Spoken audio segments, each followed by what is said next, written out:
Hilary Makaya waiswa panzvimbo yake nemanetizens mushure mekunge ada kuudza vanhu kuti vanopfekerei zvinhu zviri fake. Welcome back to your channel. Please don't forget to like and subscribe and to hit the notification button kuti pese patinoposta muve the first people to know.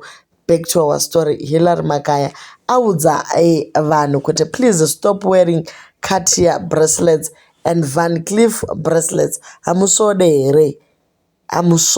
here. Izvi hazvina kumira zvakanaka mumastreets.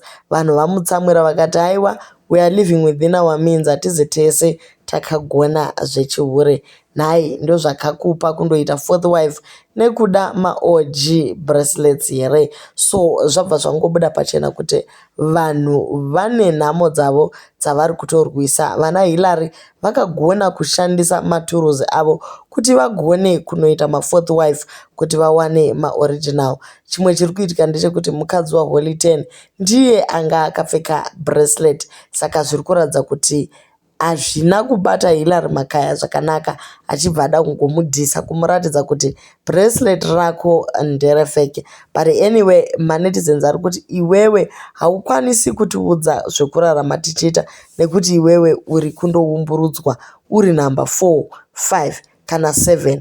Ameno kuti uri nambani. But anyway, do leave your comments on what you think about zvotaurwa naHilary. Torega here kupfeka mafake, kuhanditi ndiyo fake it till you make it. Imakangofeka wani kusvika manonongwawo mukapinda mupfu. Chiregai kavari kuda kuita vaite havo.